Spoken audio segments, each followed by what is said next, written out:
You need to watch this video because I am covering how experience works in Pokemon Unite. This video is going to be a detailed breakdown where I'm covering how experience works in the top lane, the bottom lane, and in the jungle. I'll also be touching why the experience share is the holy grail item to be using in lane. I'm absolutely certain 95% of Pokemon Unite players don't understand these following concepts. So even if you think you know a lot about experience in Pokemon Unite, I promise you, you'll probably learn a thing or two by watching this video. So without wasting any time, let's dive into the experience in the top lane. Now, let's look at the ways of obtaining experience. There is farming, there is scoring, there is gaining passive experience, there's getting kills, there's getting assists, and there's also catch-up modifiers. So we're going to be taking all of these variables into consideration, and throughout the laning phases or the jungling phases, I'm going to give you where you probably should be, where you are if you're ahead, and where you are if you're behind, at what level at those time points. So hopefully you're going to find some utility out of this, and guys, if you do, and if you learn something, absolutely drop the video a like. Let's get straight into this top lane. Now, as you go to the top lane, there is 4 bundles. You've got 20 seconds to clear these because the lane experience will show up at 9 minutes 40. Now, those 4 bundles give you 70 experience each, totaling to 280 experience. Now, when you get to the lane, I'm going to introduce the concept of your experience that generally should be guaranteed and contested experience, because the map is symmetrical. On your side of the top lane, there's 2 bundles, and on the enemy side, there's 2 bundles. Now, in the middle, there is a bundle and a Baltoy. So I'm going to define that middle experience as contested, and just for the point of keeping this fairly simplified, your experience on your side of the map, I'm going to assume that you're a really good player and you can secure your farm, and the enemy's bundles are up for contention as well. But remember, this works both ways because your bundles are technically contested farm for the enemy. However, to keep things simplified, the stuff on your side of the map, I'm going to say that is your guaranteed experience. Now, those bundles will give you 130 experience each, so that pretty much means you've got 260 guaranteed. Now, there is a middle bundle and a middle Baltoy. Now, the Baltoy spawns at 9 minutes 45 and the bundle spawns at 9 minutes 20. Generally, it's a good idea to hit the contested farm and try and take that before you take your own guaranteed farm. Because if you take your own guaranteed farm, that gives the enemy the opportunity to be taking that contested farm, and that's a net experience they're going to be taking over you. So in the top lane, you've got your 2 bundles, that's 130 experience each, that's 260. You've got the bundle and the Baltoy of contested, that's 200 experience. You've also got the back Baltoy that spawns at 9 minutes right before the enemy bees, which is about 70 experience. And you've also got up for contention the enemy bundles, which is 260 experience. So if you're looking at guaranteed experience, generally this is how it's going to work. If you've got someone with an EXP share in your lane, all of that experience is going to be funneled into that person, and the person with the experience share is going to be getting 30% of that experience plus the passive that they get. However, if you are not laning with someone with an experience share, for the purpose of simplifying this, I'm going to be dividing the experience in half, so divided by 2, because you have to share it. Now, assuming you've got an experience share person in lane, what's going to be happening is if you are the non-experience shareholder, you are guaranteed 610 farming experience and 280 passive experience. That gives you a total of 890. That gets you to level 4, and you're actually quite a bit away from level 5. However, you could get some additional experience by taking the contested farm, and also consider the potential of stacking in this top lane. You could be scoring as well and getting some score experience. So generally, if you are level 4 by these bees, you are at, you're on track. If you're level 5, you're ahead, and if you're level 3, you are behind. Now let's consider if you do not have the experience share person in your lane. That number is going to be divided in half, so that's 610 roughly halved. I'm going to give the benefit of the doubt and say 340 plus that passive experience. You're still going to be level 4, but you're going to be far away from level 5, which puts you at the closer side of being behind than ahead in that experience. Now, the bees are contested farm, and there's a large amount of experience, so it's very, very important that you are there to try and secure some of this farm. It's 568 is the first lot of bees. That's how much experience can be had for your team. Remember, if you're holding the experience share, you are going to be getting experience even if your teammates secure the farm or if you secure the farm. So this is all the more important to be holding that experience share, because this contested farm, you can maximize the amount of contested farm you get over the enemy. Even if you split it directly in half, if you have the experience share and your team doesn't, you are still gaining 30% extra of that contested just by holding that item in lane, and it's that sort of experience that is going to push your team to be ahead on levels rather than behind. Now, if we go through this second laning phase, you're going to have your 2 bundles, which is guaranteed. At this stage of the game, it is 300 experience. And you've also got contested, which is 230 experience of the bundle and the Baltoy, and 300 from the enemy bundles. At this stage of the game, it is now exactly 8 minutes, I'm assuming.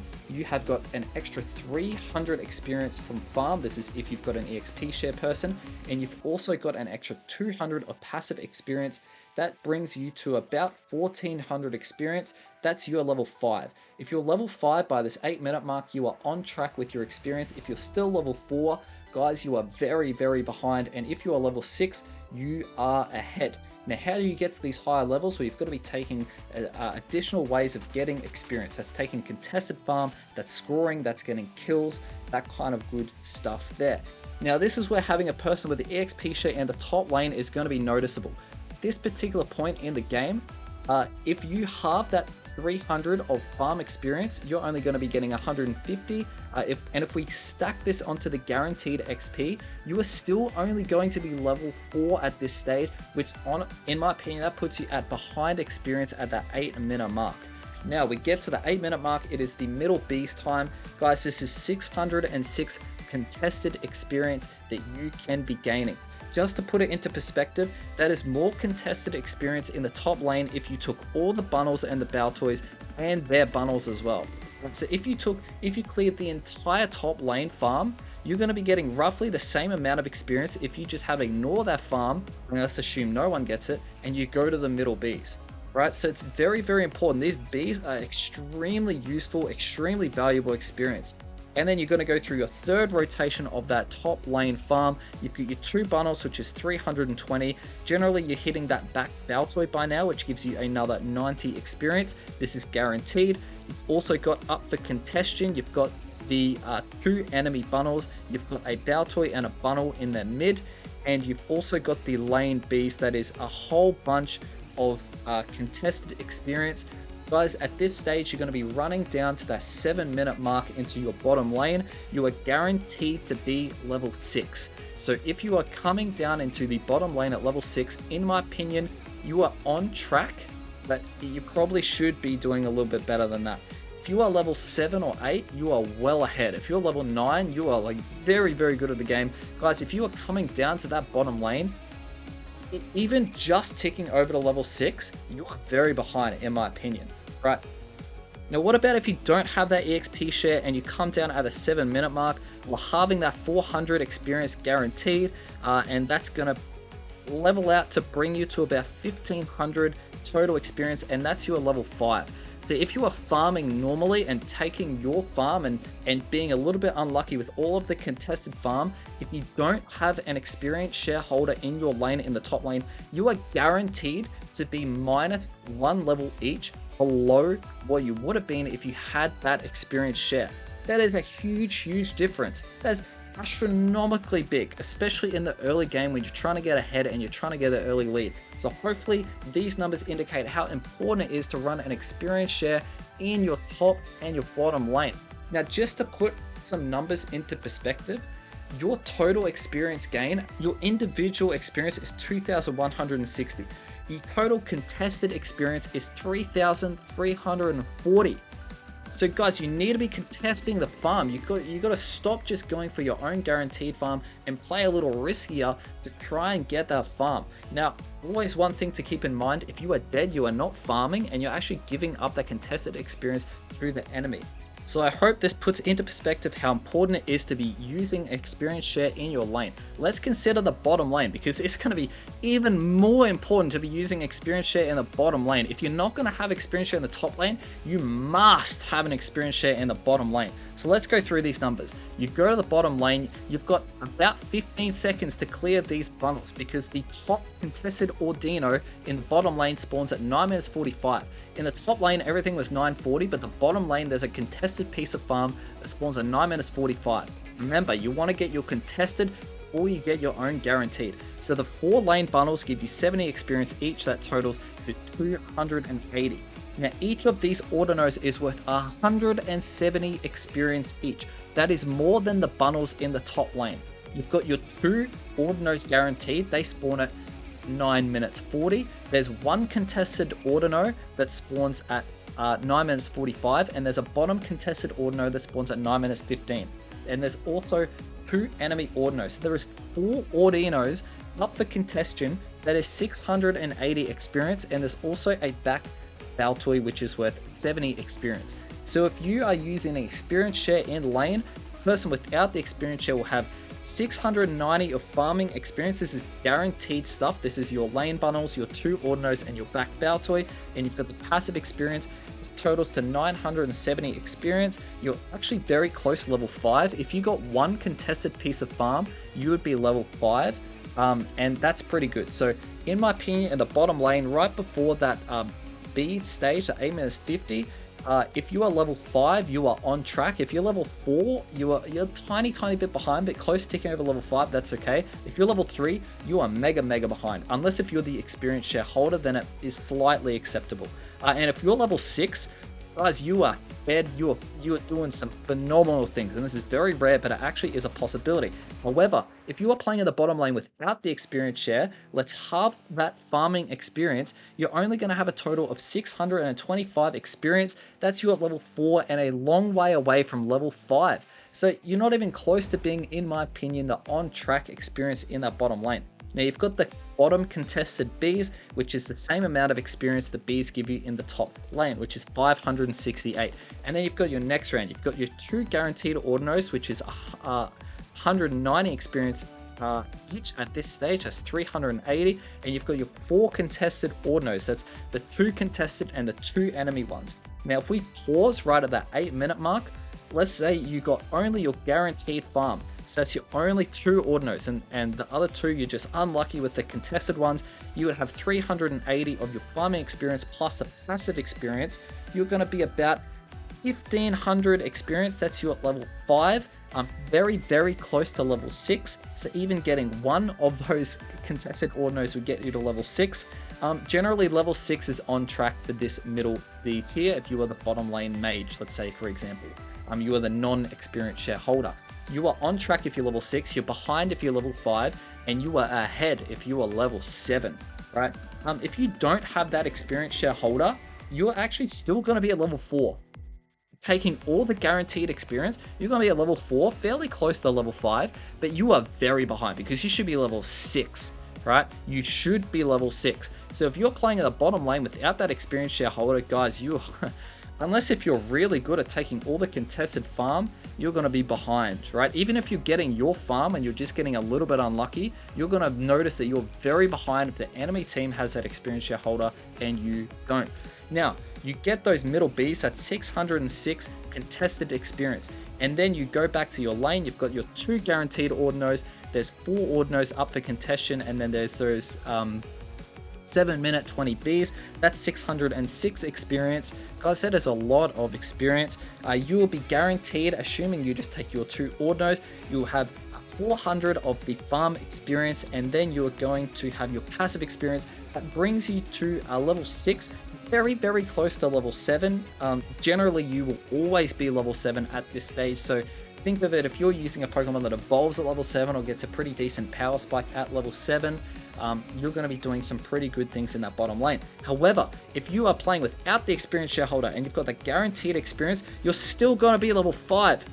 You're still going to be level 5, and there's actually a difference of 800 experience because of halving that farm that should have been in your pocket rather than your supporter's pocket. In my humble opinion, you're going to be very behind compared to the enemies. You're going to be 2 levels behind just taking your farm as is. In fact, they're going to be even further ahead because they will be taking the guaranteed experience, or maybe your jungler took it, or I'm not sure. Let's say I don't know, it's still just sitting there up for contention. I don't know, right? But to put it into perspective, you as a Pokemon, you will have 2,300 roughly experience, getting you to level 7. Out of the total contested experience in that bottom lane and the mid Bs, that is 1,000 experience. That is almost double the guaranteed experience that you would get. And that's farm experience. We're not even considering scores. We're not even considering KOs, right? We're not considering any of that stuff. So that is a huge difference, guys. If you are not using the experience share in the bottom lane, in my opinion, you are actually throwing, right? If you're playing support or defender, well, very good job for doing that, but you need to put an experience share on because unlock new concept, here we are. There's a very big difference. It's actually a 2-level difference for your bottom lane carry. Guys, you're going to need them to win the game because it is your job to support them. And if you are the carry, it's your job to understand how you are working with the person holding the experience share. Let's have a look at the farm in the middle of the map as a jungler. Now, in my opinion, it's your job to be level 9 at the 7-minute mark, at the first objective as the jungler. And how are we going to be able to do this? You've got all of your mid farm. We're going to assume you're not getting invaded, so it's all guaranteed. If you've got your Xatu, that gives you 250 experience, your buffs give you 250 each, and your Baltoys give you 130 each. That's about 1,000 experience. Plus, you've got your passive experience. That brings you to a total of about 1,300. That gets you to level 5 every single time. Without doubt, you will be at level 5 in the lane every single time. Then you go to either the top lane or the bottom lane because you need to be there as the person who is a higher level to be at those Bs to help secure that farm. Now let's say of all the contested farm there is, there's 568 of this contested Bs, right? That's the only thing that's contested. Then, in my opinion, you shouldn't be sticking around in lane for long. Unless if you're stacking, you might get 1 or 2 scores after you get a kill. But guys, you got to play aggressive and be pretty damn good at this, right?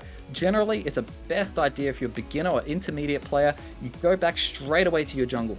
Because this farm and your jungle is guaranteed experience. The Baltoys will now give you 140 each, and your buffs will give you 270 each. If you take all of that, plus the passive, you're going to be guaranteed an extra 1,000 experience.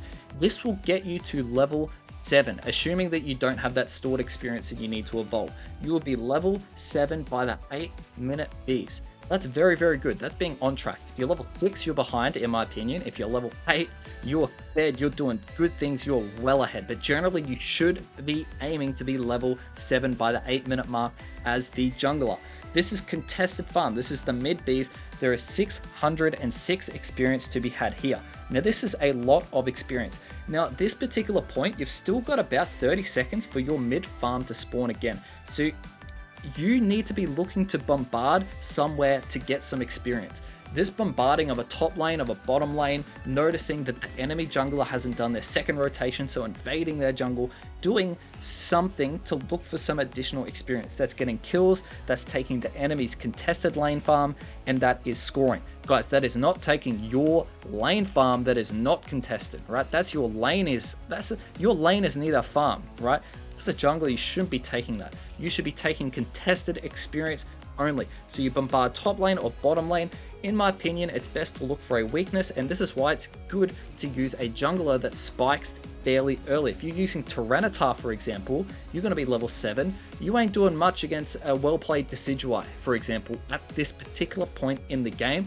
And in my opinion, this is actually a pivotal point because it helps one of your lanes really dominate and really go well. So this is the importance of having a good jungler.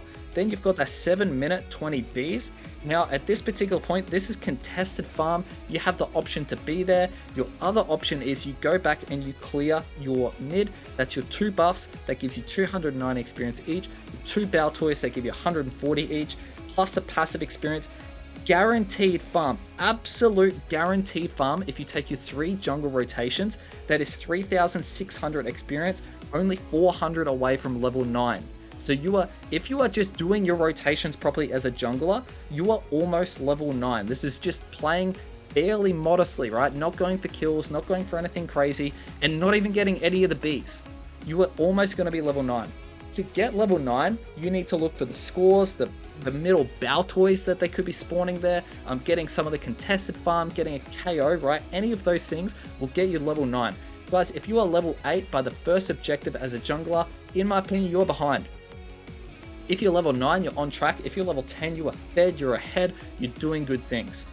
Now, to finish off this kind of experience guide, I'm going to go through a gameplay and how you should play after 7 minute mark, assuming that you're in a very bad position, because guess what, this doesn't always happen. So as the jungler, you can see I've tried to help out my team and we have gotten no experience from the lane farm. Our Duraludon backs off, so we're actually not even able to get any kills, and the enemy actually pick up, they fought our team back. So we're very, in my opinion, behind, because the enemy team is taking all of that contested experience. So I go straight back, I take my buffs and my 2 Baltoys, right? Because I'm understanding if there's guaranteed experience, I need to be taking it, right? I can't just play risky all the time and get further and further behind by neglecting the guaranteed experience that I could be getting, right? Because this is honestly, this is how you kind of have to play like this in solo queue a little bit, right?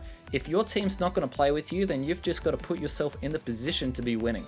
So as you can see, I'm not quite level 7 going to this middle farm here, right? I'm very close to being at level 7, so even just a little bit of this farm would be helpful. But as you can see, the enemy have got the numbers in this middle area and not necessarily our team. So they do a good job. They kind of force us out. I'm looking to play a little aggressively here. We pick up 1 kill and I look to follow up, but our team kind of backs out there, which is, you know, which is totally okay. We're level 7 here, and as you can see, this is the point where I'm looking to bombard. I actually thought that the enemy jungler didn't go back to their jungle, right? So that's actually quite a bad call from me. I should have bombarded in the bottom lane here, because as you can see, the enemy have got a lot in the top lane. I just thought that there's no way he could have done his rotations that quickly, but that's actually exactly what he did. So in my opinion, not the best play from me there, right? And as you can see, I'm looking to take the lane experience, right? The contested first, but the enemy team's pushing us that far back. I'm just looking at any guaranteed experience that we can get. So we miss out in all the bottom lane farm there, right? And the bees, everything. At this point, I'm level 8. I am behind, right? The 7-minute objective. I am behind. And as you can see, my team is looking to play in the top lane, and I'm getting poked out by an enemy Decidueye.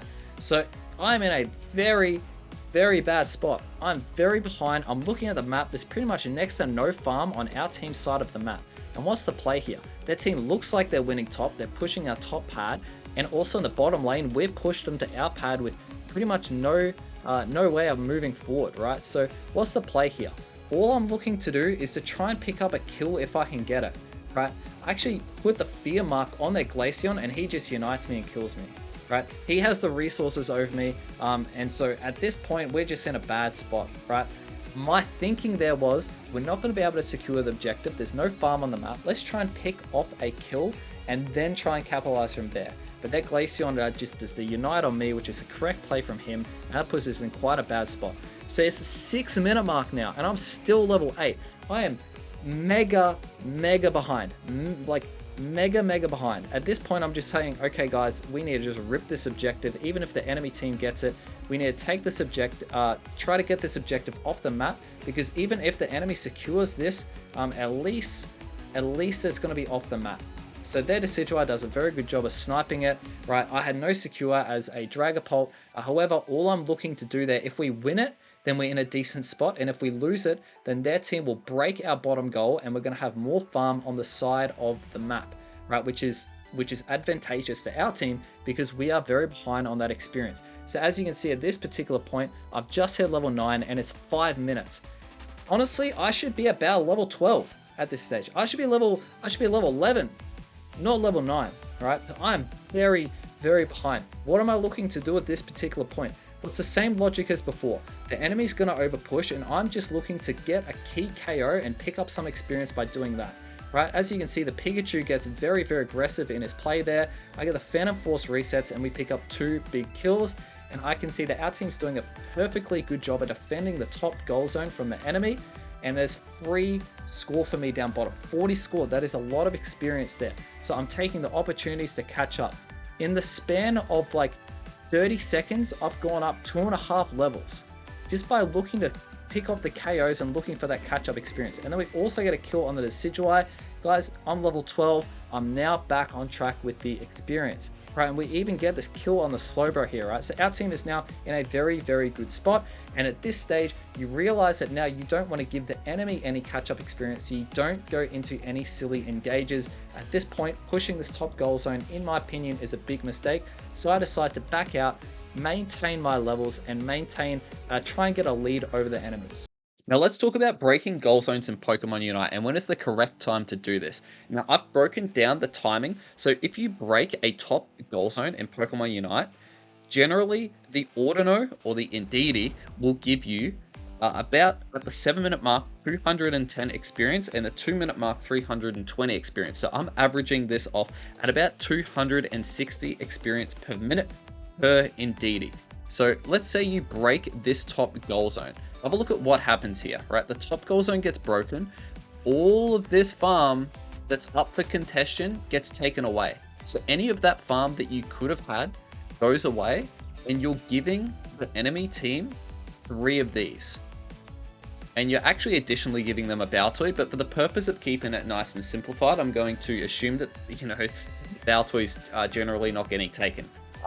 So you're giving the team 3 Ordinos or 3 Indeedees, right? That is going to give the enemy on average 780 experience per minute, and with a catch-up modifier of about 30%, you're giving the enemy team 1,000 experience per minute.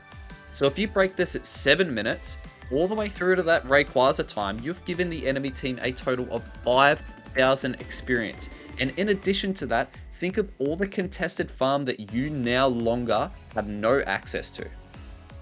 Okay, so breaking goal zones is a tricky one.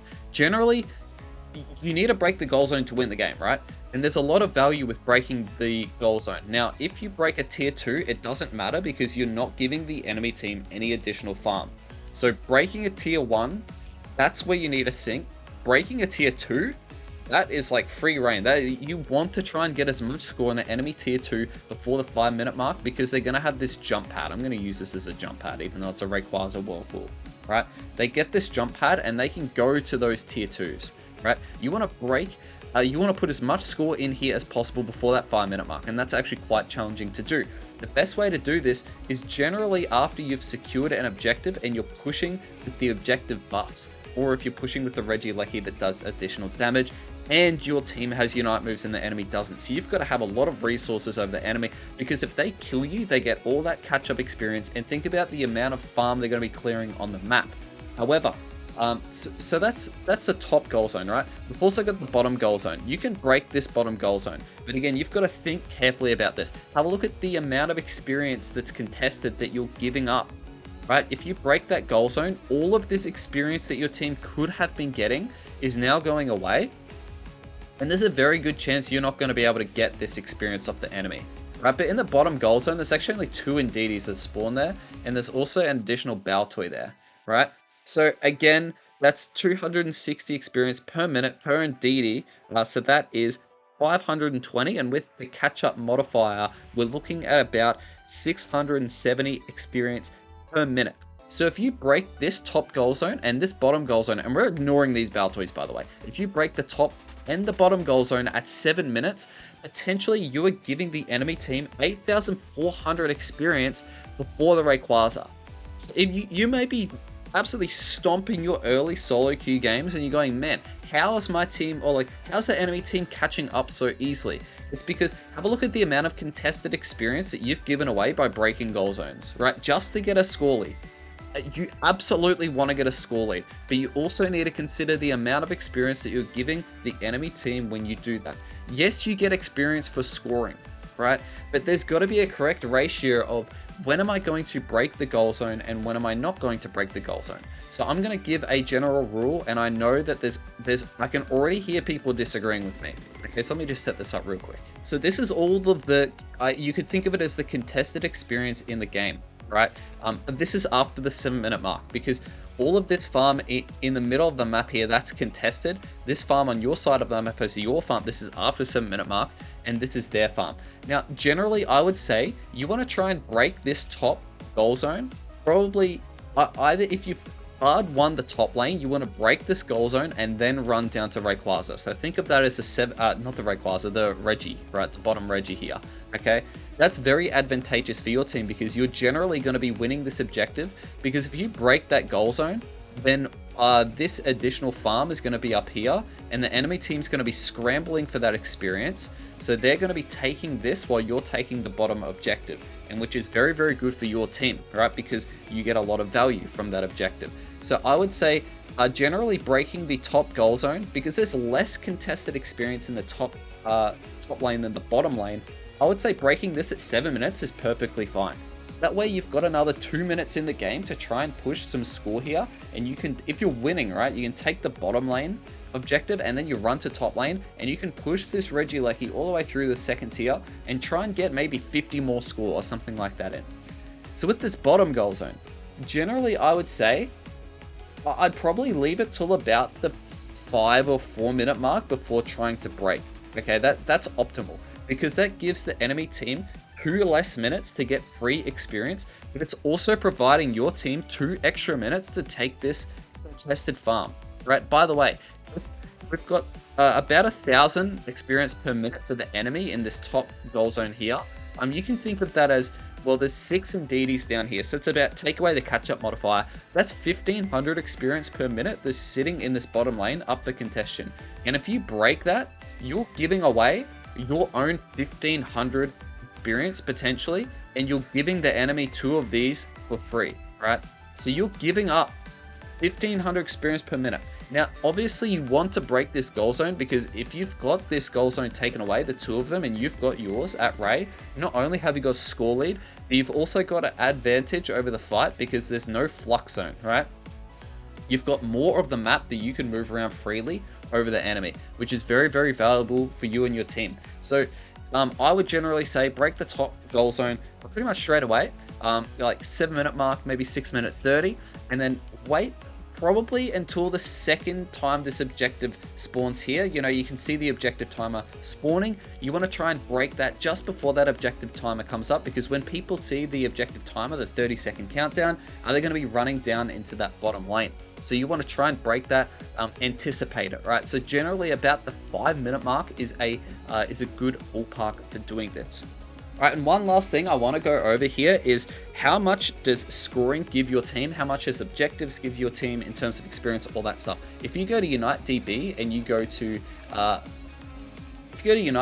go to FAQ and Hidden Mathematics, and you scroll all the way down to the bottom, what you're going to see here is Pokemon Unite experience and experience share. Now these guys have done a phenomenal job who have put this together, right? You can see you've got this whole whole page here, right, of stuff that's good to go. So you've got this where I'm getting a lot of this information from, okay? The passive experience, right? You can earn experience in a whole bunch of ways, right? So it's the leveling guide, the passive experience, you get it by KOing, scoring, participating in KOs, right? Being a part of the global experience from objective, all that stuff, right? And you've also got the EXP share, which is the range of the EXP share. Generally, it's a good idea to just stand next to your person. However, I want to get into this scoring of a goal. So when you score a goal, the amount of experience you get is about 10 times the number of points that you score. So that's very, very valuable for you and your team. However, it's even more important to defend your goal zones when you're ahead, because the enemy team is not going to get 10x. They're going to get 13x or potentially 15x because they've got a catch-up modifier.